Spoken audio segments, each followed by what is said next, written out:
आज हम समझने का प्रयास करेंगे बालक के विकास को प्रभावित करने वाले कारक। तो बालक के विकास को मुख्यतः दो कारक प्रभावित करते हैं। पहला है वंशानुक्रम और दूसरा है वातावरण। वंशानुक्रम जो होता है यह एक जैविक कारक होता है। इसकी जिम्मेदारी जो है माता पिता पर होती है। वंशानुक्रम जो होता है ये हमारा जैविक कारक है और इसकी जो जिम्मेदारी होती है वंशानुक्रम की, ये माता पिता से प्राप्त होता है। ये माता पिता से प्राप्त होता है और ये पूर्णतः जैविक कारक है। और वंशानुक्रम को ही हम प्रकृति के नाम से जानते हैं। वंशानुक्रम को ही प्रकृति कहा जाता है।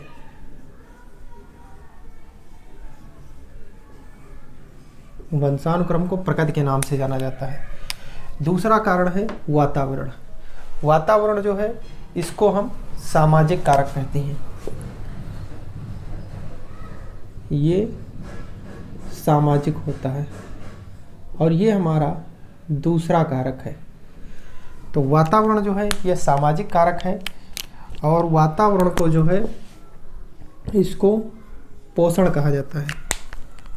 वातावरण को हम पोषण कहते हैं। वातावरण हमारा पोषण कहलाता है। वंशानुक्रम को प्रकृति, वातावरण को पोषण, इसी को हम शॉर्ट में कहते हैं प्रकृति एवं पोषण। यही हमारा प्रकृति एवं पोषण कहलाता है, जिसमें प्रकृति जो होता है वो हमारा वंशानुक्रम होता है। प्रकृति जो है इसी को हम प्रकृति एवं पोषण कहते हैं। कई बार एग्जाम में ये देखने को लिखा मिलता है कि प्रकृति एवं पोषण से आप क्या समझते हैं। तो प्रकृति हमारा होता है वंशानुक्रम, जो कि हमें हमारे माता पिता से प्राप्त होता है। प्रकृति को हम कहते हैं वंशानुक्रम। प्रकृति जो होती है ये जैविक कारक होता है। पोषण को हम कहते हैं वातावरण। तो पोषण हमारा होता है वातावरण और इसको हम कहते हैं सामाजिक। वंशानुक्रम जो होता है ये हमारा स्थिर होता है। वंशानुक्रम को हम, इसी को पूछा जाता है, तो वंशानुक्रम जो है ये स्थिर होता है, जबकि वातावरण जो है ये गतिक होता है, यानी गतिशील होता है। यहाँ से क्वेश्चन पूछे जाते हैं कि वंशानुक्रम कैसा कारक है, तो ये हमारा जैविक कारक है। वातावरण जो है ये हमारा सामाजिक कारक है। वंशानुक्रम की पूरी जिम्मेदारी माता पिता पर होती है, यानी ये हमें माता पिता से प्राप्त होता है। वंशानुक्रम को प्रकृति कहा जाता है।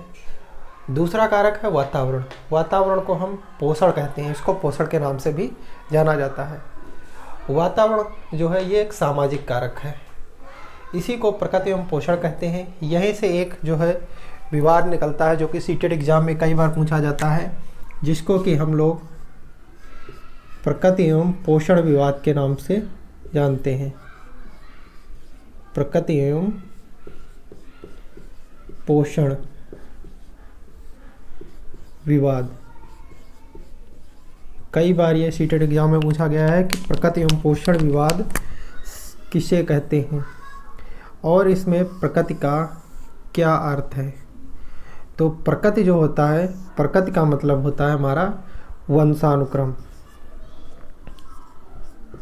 प्रकृति का मतलब होता है वंशानुक्रम, जबकि पोषण का मतलब होता है हमारा वातावरण। ये एग्जाम में कई बार पूछा जाता है कि प्रकृति एवं पोषण विवाद से आप क्या समझते हैं। तो इसमें प्रकृति क्या है, प्रकृति होता है वंशानुक्रम, पोषण होता है वातावरण। ये विवाद इसलिए जन्म लेता है क्योंकि पूछा जाता है कि बालक के विकास में वंशानुक्रम का अधिक योगदान होता है कि वातावरण का। तो अगर हम कहें बालक के विकास में वंशानुक्रम और वातावरण, इन दोनों के विकास में कोई भी ना तो ज़्यादा होता है और ना ही कोई कम होता है। दोनों बराबर के भागीदार होते हैं। बालक का जो विकास होता है वो वंशानुक्रम तथा वंशानुक्रम तथा वातावरण का जो है गुणनफल होता है। एक बालक का जो विकास होता है वो वंशानुक्रम और वातावरण का गुणनफल होता है। इसमें ना तो कोई ज़्यादा होता है और ना ही कोई कम होता है। अर्थात बच्चे का जो विकास होता है, बालक के विकास को प्रभावित करने वाले कारक हैं वंशानुक्रम और वातावरण, और बच्चे का विकास वंशानुक्रम और वातावरण का गुणनफल होता है। यहीं से विवाद जन्म लेता है कि किसकी इसमें जो है कौन अधिक योगदान देता है, प्रकृति या पोषण। तो यही विवाद सीटेट एग्जाम में पूछा जाता है। तो प्रकृति को हम वंशानुक्रम और पोषण को वातावरण कहते हैं। वंशानुक्रम स्थिर होता है, वातावरण गतिक होता है। वातावरण मतलब बच्चे के चारों तरफ का जो उसके एटमॉस्फेयर यानी वातावरण है। वंशानुक्रम जो उसे जन्म के समय अपने माता पिता से मिलता है उसे हम वंशानुक्रम कहते हैं। तो यहाँ से क्वेश्चन पूछे जाते हैं वंशानुक्रम और वातावरण से कि बालक के विकास को कौन कौन से कारक प्रभावित करते हैं। अब आप इसका स्क्रीनशॉट ले सकते हैं। ये दोनों ही कारक बालक के विकास को इस तरह प्रभावित करते हैं कि हम इनको अलग अलग करके इनका अध्ययन नहीं कर सकते हैं। यानी बालक का जो विकास होता है वो इन दोनों कारकों से प्रभावित होता है, और इन दोनों को हम ना तो अलग अलग कर सकते हैं और ना ही हम इनका जो है ये बता सकते हैं कि बालक के विकास में किसका अधिक योगदान है। तो इसी के संबंध में कुछ परिभाषाएं दी गई हैं कि बालक के विकास को प्रभावित करने वाले कारक कौन कौन से हैं, और इन्हीं के संबंध में दी गई है कि इनका योगदान क्या होता है। सबसे पहले हमारे हैं वुडवर्थ महोदय। वुडवर्थ महोदय ने कहा है कि वंशानुक्रम और वातावरण का गुणनफल विकास कहलाता है। अर्थात वंशानुक्रम और वातावरण का गुणनफल जो होता है वो विकास होता है। यहाँ पर अगर हम कहें कि बालक का विकास जो होता है वंशानुक्रम और वातावरण का गुणनफल होता है। दूसरी परिभाषा स्किनर महोदय ने कही है। स्किनर ने बताया है कि वंशानुक्रम एवं वातावरण की अंतःक्रिया का परिणाम विकास होता है। तो इन्होंने कहा है अंतःक्रिया का परिणाम ही विकास कहलाता है। यानी वंशानुक्रम और वातावरण इन दोनों के मध्य जो अंतःक्रिया होती है उसी को हम विकास कहते हैं। इसका जो परिणाम होता है वो विकास कहलाता है। यहाँ से क्वेश्चन बनते हैं, पूछा जाता है कि बालक का विकास दो कारकों से प्रभावित होता है, वंशानुक्रम और वातावरण से। क्वेश्चन ऐसे आता है, पूछा जाता है कि वंशानुक्रम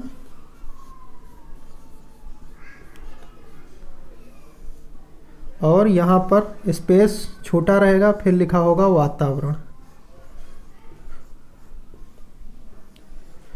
और 4 ऑप्शन दे दिए जाएंगे, पहला, दूसरा, तीसरा। एक ऑप्शन में दिया जाएगा कि बालक का विकास वंशानुक्रम एवं वातावरण का योगफल होता है। दूसरे में दिया रहेगा कि बालक का विकास वंशानुक्रम और वातावरण का जो है गुणनफल होता है। एक में दिया रहेगा कि बालक का विकास वंशानुक्रम एवं वातावरण इन दोनों से किसी से प्रभावित नहीं होता, ना तो वंशानुक्रम से और ना ही किसी से नहीं। या हम कहें इसमें अगर 4 चिन्ह भरने को दिए हों, भागफल पूछा जाता है वंशानुक्रम बालक के विकास को प्रभावित करने वाले कारक वंशानुक्रम एवं वातावरण योगफल होता है, या इनका गुणनफल होता है, या इनका भागफल होता है, या इनका जो है यानी माइनस इनका जो है अंतर होता है। तो बालक का विकास जो होता है वो वंशानुक्रम एवं वातावरण का गुणनफल होता है, गुणनफल होता है, ये याद रखना है, ना कि योगफल। कई बार क्वेश्चन पूछा गया है और उसमें लाइन दी रहती है कि कौन सा कथन सही है। एक दिया होगा कि बालक का विकास वंशानुक्रम एवं वातावरण का योगफल होता है, एक लाइन दी होगी कि बालक का विकास वंशानुक्रम एवं वातावरण दोनों का गुणनफल होता है, योगफल होता है। तो कौन सी लाइन सही होगी? गुणनफल वाली, ना कि योगफल वाली। तो इस लाइन को याद रखना है। अब आप इसका स्क्रीनशॉट ले सकते हैं।